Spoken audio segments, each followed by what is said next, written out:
Ethics and trust in the investment profession. Example 1. Which of the following statement is most accurate? Ethics can be described as a commitment to upholding the law. Now again, it's quite an extreme statement, commitment to upholding the law.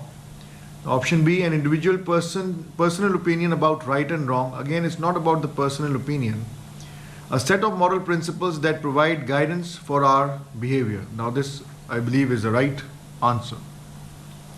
Now most of the questions and the answers I will going to repeat because this is what the curriculum is trying to say.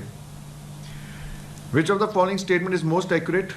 Standard of conduct are necessary code of ethics. Now it seems correct, but let's move on. Serve as general guide regarding proper conduct by members of a group. Now this general guide regarding proper conduct by members of a group. So let's read option C. Serves as a benchmark for minimally accepted behavior required of members of a group. Now this is what the curriculum states. This is actually the definition of standard of conduct. That it serves as a benchmark for the minimally acceptable behavior required of members of a group. Example 2. Which of the following statement is most accurate? Investment professionals have a special responsibility to act ethically because the industry is heavily regulated. Even if it is not regulated, you still need to act ethically. Option B is correct. They are entrusted to protect clients' assets. Now yes, you are entrusted with the client's money, so you need to act ethically. Which of the following statement best complete the following sentence?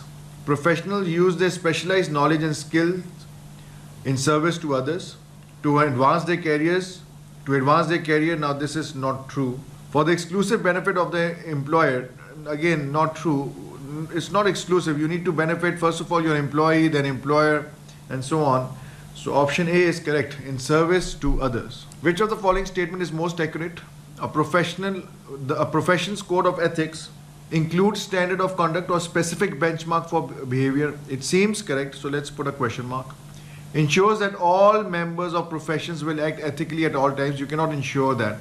You cannot ensure all members will going to act ethically.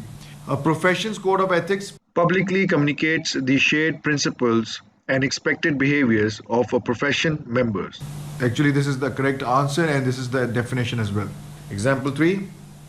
Which of the following will most likely determine whether an individual will behave unethically? Now, person's character. Now, even ethical people or people with good character at times in certain situations might act unethically. The person's internal traits and intrinsic motivation. Now, external factors such as environmental or cultural elements. Now, this is again is very important. Which of the following will most likely determine whether an individual will behave unethically? It depends on external factors such as environment or cultural elements. Question 2. Which of the following statement is most accurate? Large financial rewards such as bonuses are most powerful situational influences. It might be, but there are other powerful situational influences, for example, loyalty among the teammates. Option 2. When a decision making focuses on short-term factors, the likelihood of ethical conduct increases. Actually, it goes down. Situational influences can motivate individuals to act in their short-term self-interest without recognizing the long-term risk or consequences for themselves and others. So this is correct. Example 4. Ethical versus legal standards. Which of the following statement is most accurate? All legal behavior is ethical behavior. This is actually wrong. So you need to go beyond legality. Ethics is beyond legality. Some ethical behavior may be legal, very true. Maybe you want to do civil disobedience and you feel that this is the right way, but again it would be illegal. So don't try it. Legal standards represent the highest standards. So again, it is not true. Morality, ethics, they go beyond legality. Which of the following statement is most accurate? Increased regulation are the most useful means to reduce unethical behavior by market participants. Actually, it's not true. It's actually false. Regulators quickly design and implement laws and regulation to address practices that adversely affect the fairness and efficiency of markets. Now, it might not always be like the regulators quickly design. They might take some time. New laws designed to reduce or eliminate conduct that adversely affect the market can create opportunities for different but similarly problematic conduct. This is actually true. Applying an ethical decision making framework. Now, you are a junior analyst and you are working for a senior analyst, and the senior analyst is actually covering a technology firm, and there's an IPO taking place. So IPO of a well-known technology company, and as a junior analyst, what you want to do, you eagerly you want to do further analysis on that particular company. So you eagerly compile information that draft a one-page outline. So this is what you do, and you stop to consider what other information you could add to improve the report before proceeding. So you want to add some information, or want to gather some knowledge or information. Now you realize that you have two excellent contacts in the technology industry who could review your work and provide some additional and potentially valuable perspective. You draft an email to your contact. Now, in the email, you are giving some sensitive information to your clients. So you say that I'm working as analyst and valuation of big tech company. My employer is one of the banks participating in the IPO. And I was hoping you could give me feedback on the prospect and risk facing big tech. Please treat all the attached material as confidential. Now, again, it is not prudent to email confidential material to someone, to your contacts or your close contacts. You need to ask your supervisor and so on and so forth. There's a whole checklist you need to follow. Now, before hitting the send button, and this is something good happened, you stop and think about the ethical decision making framework, and these are certain phases. For example, working on the deal IPO of the decade. So these are the relevant facts. So you decide to apply the framework and jot down some notes as you work through the process. On the first page, you work through the identification phase and make a list of relevant facts, stakeholders to whom you owe a duty, potential conflict of interest, and ethical principle. Now these are your list. On the next page, you do the second phase of framework, considering various situational factors and the guidance available. In the end, you need to know this thing that after completing these steps, you decide to check the firm's policy under a second entitled research and analyst role. The manual states you may not distribute any written material related to companies or their offerings during the course of any offering and the related quiet period. So you read further and note a section entitled Wall Crossing Policy and Procedures that state that employees with confidential information may not communicate the information to anyone who does not have a valid need to know without first obtaining clearance from the legal and compliance department. Now, it was prudent of you to go through these documents, and it's a blessing that you didn't send the email. You decide that your contacts do not have a valid need to know, and that it is unlikely that the firm's legal compliance professionals would approve sharing the information, and rightly so. You then decide to mention your contacts to the senior research analyst, and he suggests that they may have some useful perspective and that you might talk to them to hear their perspective, and cautions you not to disclose any information about any of the firm's clients, pending deals, or research. You return to your desk, delete the email, and the following the senior research analyst advice: call your contact on the telephone to discuss the technology sectors. So any information about any of the firm's client, pending deals, or research, you return to your desk, delete the email, and the senior research analyst advises and call your contacts on the telephone and to discuss the technology sector, its prospect and its challenges. During the call, you take care not to reveal any details about big tech company or its offering. So to summarize, if you have valid information, important information, so you shouldn't just email that information to your clients. You should seek approval from your legal department, and obviously approval from your senior analyst. Example 6, applying an ethical decision-making framework.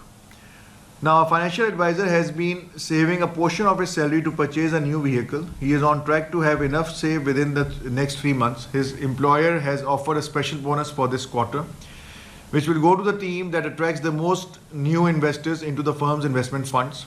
In addition to the potential bonus, the firm pays a 5% commission to employees who sell shares in the firm's investment funds.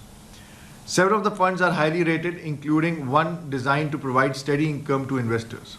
Now, the financial advisor has added only a few new investors to the firm's fund, but his teammates have been very successful in their efforts. The end of the quarter is 1 week away, and his team is competing closely with another team for the bonus. One of his teammates informs the financial advisor that he really needs the bonus so his elderly mother can receive medical treatment. So there are two ethical dilemmas over here. First of all, you need to buy the car, and your teammate's elderly mother is sick, and he needs or she needs she needs some medical treatment. Now later that day, the financial advisor meets with an elderly client on a limited income who is seeking more income for his investment portfolio. The client is 89 years old and in poor health. According to the client's will, the client's investment portfolio will go to his favorite charity upon his death. Now, which of the following situational influences is likely to have the most effect on the financial advisor's effort to get new clients to invest in the funds? Now, his relationship with his teammates. The reason being is because of loyalty, because the teammates, they have worked together, and again, there's this teammate whose elderly mother needs some medical treatment. Which of the following statement most accurate? An ethical decision-making framework is only beneficial when a firm lacks a code of ethics. Again, the only is a very extreme statement. Is used to improve compliance with laws and regulations. Option C is a tool for analyzing the potential alternative action and consequences of a decision. Now, this is actually correct. Which of the following is most accurate? Ethical decision-making framework raise awareness of different perspective. Now, this seems to be correct, and I believe this is correct. Ethical decision-making framework raise awareness of different perspectives. Focus attention on short-term consequences. It can focus, but again, it's not always true. Allocate more weight to those who will directly benefit from the decision. Again, it can allocate more weight, but again, not always the case. But ethical decision-making framework raise awareness of different perspectives. Now, the answer says that the framework should consider short-term consequences, but they are not the focus of the framework. Similarly, the framework may allocate more weight to those who directly benefit from decision, but this is not the primary goal of an ethical decision-making framework. Which of the following is most accurate? Ethical decision-making framework are not needed if behavior is legal. Now, again, this seems not to be true. Ethical decision-making frameworks are not needed if behavior is legal. Even if the behavior is legal, still they are needed. Identify who gains the most from a decision. Ethical decision-making frameworks can help reduce unanticipated ethical lapses and unexpected consequences. Now, this is correct. Using an ethical decision-making framework, which of the following duties would most likely take precedence in the scenario described? The financial advisor's duty to his, always it's the client. First it's your client, then your employer, and then so on. Using an ethical decision-making framework, the financial advisors would most likely, now if you recall, there was a 89-year-old client, and let's go through the client's profile, and the client is 89 years old and poor health. According to the client's will, the client's investment portfolio will go to his favorite charity upon his death. And the elderly client is on a limited income who is seeking more income from his investment portfolio. Now, again, in the question, you have this, you need to find funds, or you need to find investment for your fund, and the bonuses are attached to that investment. Now, what should you do? Should you just ask your elderly client to invest in that fund, or to research other investments that can provide steady income before making a recommendation to his elderly client? Or you can recommend that the elderly client invest at least some of his assets in highly rated fund. Now, there's this conflict of interest that either you should take care and be prudent regarding your client's needs, or put your interest before the client's interest. If you are able to acquire investment from your client, you might get the bonus or the benefit. So the best thing you could do is research other investment that can provide steady income before making a recommendation to his elderly client. Let's read option C as well. Disclose the commission he would earn before recommending that the elderly client invest at least some of his assets in the highly rated fund. Now, firstly, you need to understand and you need to do due diligence whether that fund is recommended for your client. So you need to do due diligence before recommending that fund. So option B is correct.